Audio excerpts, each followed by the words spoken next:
This is what just over 2.1 million gets you in Richmond Beach, one of the most desirable neighborhoods in Shoreline. Brand new construction, over 3,000 square feet, and some seriously impressive views. But as always, I'm going to walk you through everything, what I love, what I don't, and whether or not I think it's actually worth it. Richmond Beach is one of those areas that people don't always know about right away, but once they do, they love it. You're right near the water, you've got access to Richmond Beach Saltwater Park, and it just has a much quieter, more relaxed feel compared to Seattle.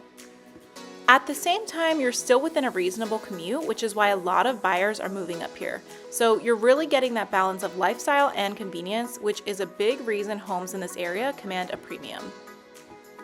The kitchen and main living space is really the heart of the home. You've got a large island here, tons of prep space, and it opens directly into your living and dining areas. Something I always look for is how functional the kitchen is, so storage, counter space, flow, and this one checks all of those boxes.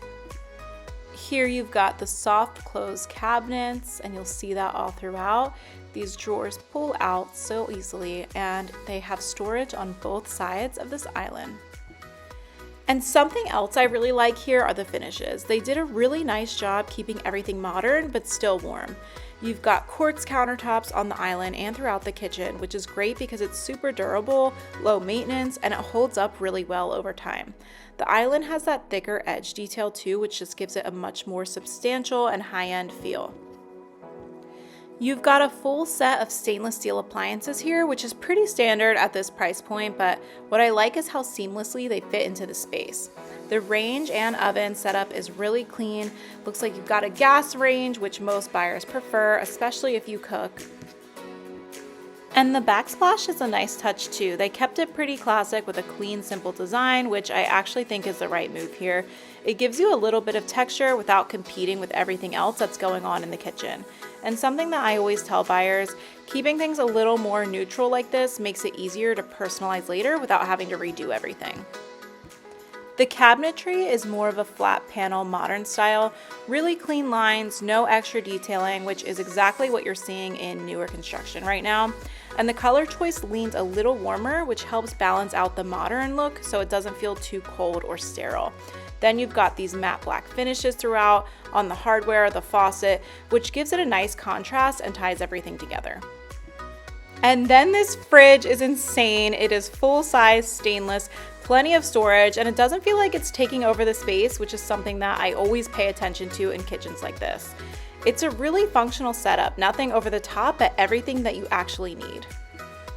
And right off the kitchen, you've got your dining space here. I really like how this is set up. It's open, but it still feels defined enough where it doesn't just blend into everything else. You can clearly picture where your dining table goes, where people are sitting, and how this space is used day to day. And you've got a good amount of space here too. You could easily fit a full-size dining table, whether that's 6, 8, even more depending on how you lay it out. So whether it's everyday meals, hosting dinners, having friends or family over, the space can definitely handle it. And then you've got all this natural light coming in, which makes a big difference in a dining space. It just feels brighter, more inviting, especially during the day. And then this is your main living space, and this is where everything really comes together. The first thing I notice here is just how open and comfortable it feels. You've got a lot of space to work with, but it still feels really intentional, like everything has a place. And these windows are a huge part of that. You're getting a ton of natural light coming in, which makes the entire space feel bigger, brighter, and just more inviting overall. And depending on the time of day, the lighting in here is probably completely different, which is something I always love in a space like this. I always like seeing a bedroom on the lower level like this because it gives you a lot of flexibility depending on how you want to use the home. The bedroom itself is a really good size. You could easily fit a full or queen bed in here, plus additional furniture, and it still wouldn't feel tight. And then right next to it, you've got a full bathroom, which makes the setup even more functional. The finishes are consistent with the rest of the home, clean, modern, nothing overly complicated, which keeps everything feeling cohesive. And again, having a bathroom right here just makes the space feel more complete. It's not an afterthought.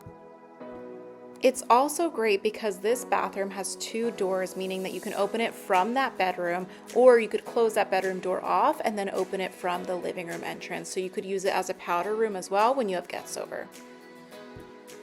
Here's a close-up of the tile and the hardware in the bathroom. And then right off of this bathroom, you also have a mudroom space, which is one of those small features that just makes a really big difference day to day. This is where everything kind of lands when you come into the house: shoes, coats, bags. So having a dedicated space like this helps keep the rest of the home a lot more organized. So again, you've got a lot of extra functionality here with the storage. And then off of the mudroom, you've got direct access to the garage, which is exactly what you want in this setup. All right, heading upstairs, and as you come up here, this is where you really start to feel the scale of the home. The ceiling height up here makes a really big difference. It just opens everything up and gives the space a much more expansive feel. That's something that you don't always get, even in newer homes, and it really changes how the space feels when you're actually in it. And right off the upstairs landing, you've got this little patio space here, which I actually think is a really nice touch. It's not huge, but it's just enough to step outside, get some fresh air, and break up the space. I always like seeing something like this upstairs because it gives you that indoor-outdoor connection without having to go all the way downstairs. Then you've got this chandelier, which kind of acts like a centerpiece for the space. It adds a little bit of character and detail without being too much, and it really draws your eye upward, which highlights those higher ceilings even more.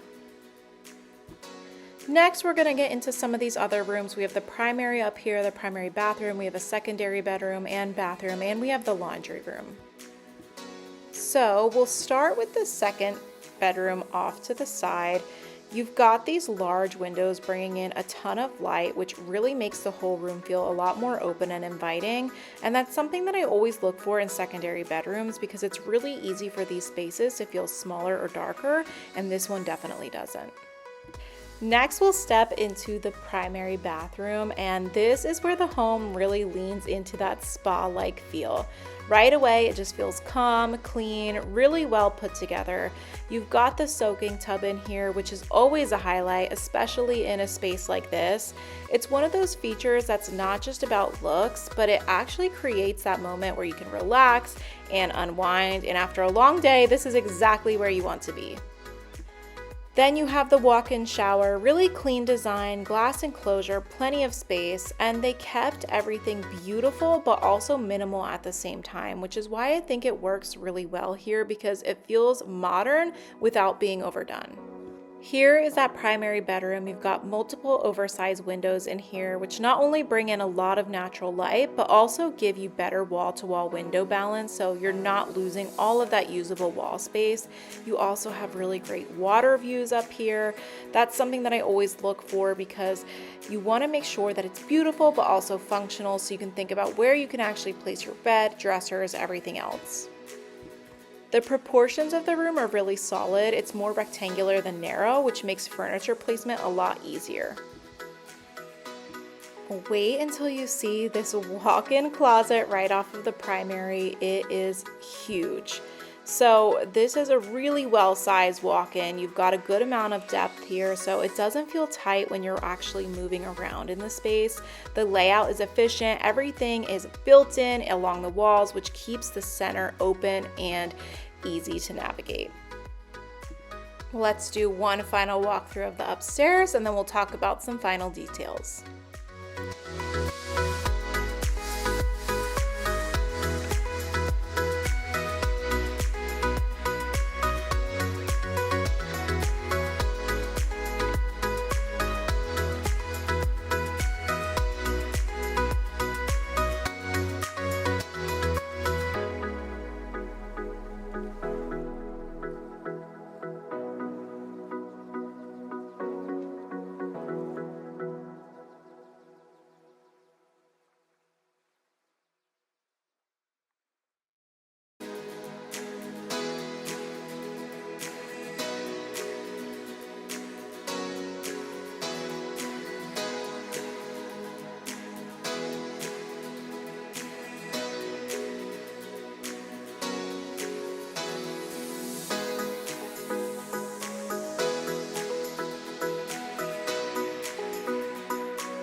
One thing worth pointing out in this home is the mini split or ductless heating and cooling system. So instead of using a traditional furnace and ductwork throughout the house, this system uses individual units to control the temperature in different areas. One of the biggest advantages of this is that you can control the temperature room by room, so you're not heating or cooling the entire house when you don't need to. It just makes it a lot more efficient, especially in a home like this with multiple levels. These systems are also known for being more energy efficient compared to traditional HVAC setups, which can help your utility costs a little lower over time as well. And you get both heating and cooling, which is actually a pretty big deal here in the Pacific Northwest, since a lot of older homes don't have built-in AC. Like, comment, and subscribe to see more homes like this.